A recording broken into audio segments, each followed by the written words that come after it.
What's up, guys? How we doing? Today I'm talking a little bit about training interference and how that plays a role in concurrent training. So first off, training interference is the idea that if we have two different training stimuli that are theoretically opposing each other, then we might not get the most out of our training that we possibly can, if not actually reduce our adaptations as a whole. And so what I mean by that, an example would be doing maximal power work with long, slow aerobic training. Maybe it's also doing maximal strength work with long, slow aerobic training, typically two opposing stimuli.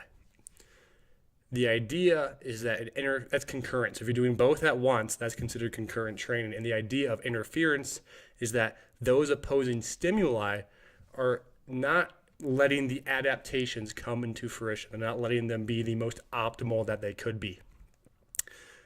This is a tough topic because first off, I want to point out a cool study. I just posted this study on my Instagram page. It was looking at highly trained hockey players, and they had two groups. Both groups trained for maximal strength in the back squat. One group did long, slow, steady state cardio between 40 and 80% of their VO2 max, and the other group did high intensity interval training. What they showed was both groups had equal adaptation to strength gains, but only the high intensity interval training group actually had benefits for their overall aerobic capacity, so their VO2 max of that group increased. The interesting takeaway from that is two things. One, regardless if it was aerobic or high intensity interval training, both groups had similar adaptations. And if we were to think about interference, we would make the assumption that the cardio training group, long, slow, would have interference with the maximal squat because those are two very opposing stimuli as compared to the high intensity interval training, which theoretically might augment, possibly facilitate adaptation for the maximal strength because it is similar in nature that both type 2 fibers are being recruited. Now you can get into the intricacies of that type of training. You could debate whether or not, is HIIT actually going to facilitate strength? I get it. Fair argument, but in this case, we're kind of looking at the idea of a complementary stimulus for conditioning versus a non-complementary stimulus. So complementary being the HIIT, non-complementary being the long, slow. So interesting takeaway one, both groups had adaptations to strength gains and maximal strength. Interesting takeaway number two was the HIIT group was the only group that had improvements in their VO2, so their aerobic capacity. What's an interesting aspect of that is that we're dealing with highly trained individuals that have probably been playing hockey their entire life. How much are we actually going to get out of them from an aerobic base standpoint doing long, slow, steady state training for a group of athletes that are that well trained? And so it's not just that aerobic training didn't reduce strength gains, but also the high intensity was the only one to actually increase aerobic gains because those athletes are probably so well trained that aerobic low intensity training did nothing for their aerobic system at all. It wasn't even a stimulus to stress it for adaptation. Secondly, I guess that's not second, that's third now, I want to talk about is that when we look at interference of training, probably does exist. And what I mean by that, don't look at it from the terms of what kind of stress to adaptation can you have. In an optimal world, you only have one stimulus that's very specific, very directed, and you begin to have adaptations due to that specific stimulus that's going to help build that, the desired goal. So if you want to get really big, hypertrophy, well, only doing hypertrophy with adequate nutrition is probably going to be the best way to get hypertrophy gains.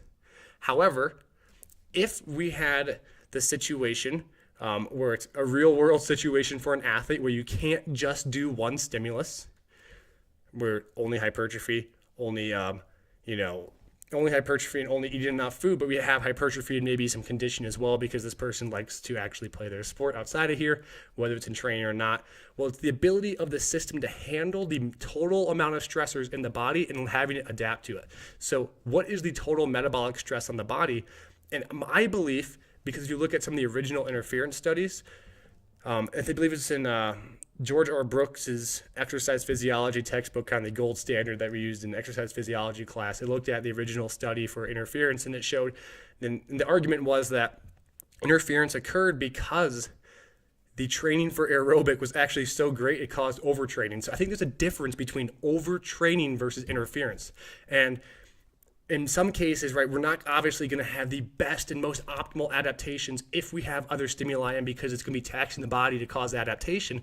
But the amount of interference that might be actually there, it might be much different than what we actually assume, because we read some of those old studies and we say, oh, they did aerobic, long, slow, steady state, and they didn't, have the strength gains. Well, were they eating more? Were they sleeping more? Were they more psychologically stressed? What else went into it? So it's a great starting point conceptually.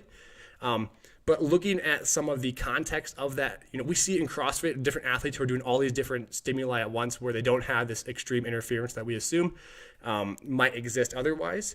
And we see football players, basketball players who are athletes that are doing, again, a multitude of different energy systems being taxed and different kind of strength programs being applied. They're not getting quote unquote interference to the point where they're degrading. They're not getting worse. They might not be achieving the most optimal adaptation that you would achieve if you were just strictly an Olympic weightlifter and you wanted to get really strong at the clean. So all you did was clean, make sure you sleep enough, eat enough, and be well rested. Well, obviously that's not going to be the case, because you have different stimuli pulling from the energy systems in the body, energy systems in regards to kind of your total adaptive capacity. But I don't think, again, I'm highly opinionated. I don't know if interference really exists to the extent where it's going to cause degradation in a lot of these attributes. And being a former athlete who played, low-level college basketball, I can kind of have some anecdotal evidence and say, I must have played 3 hours a day, but it wasn't like I was getting weaker and weaker and weaker unless I didn't take care of my body, right? If you don't take care of your body, you don't sleep enough, eat enough, and take care of yourself mentally, that reduces your adaptive capacity. And the burden you apply to it from these metabolic stressors might add up. You might get some level of overtraining. So moral of the story, right, is interference. What's the topic of it? What is interference? Interference, the idea that these two different stimuli cause disruption and adaptation, even degradation, which I don't think really occurs unless we're overtraining. I also think we need to take that stuff into context in regards to training itself.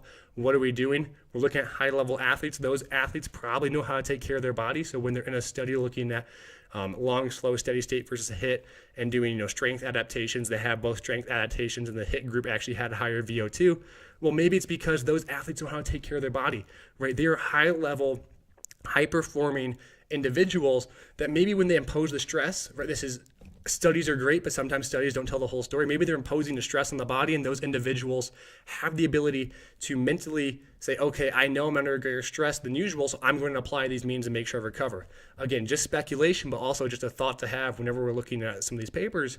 And also in regards to that program, it's, again, context.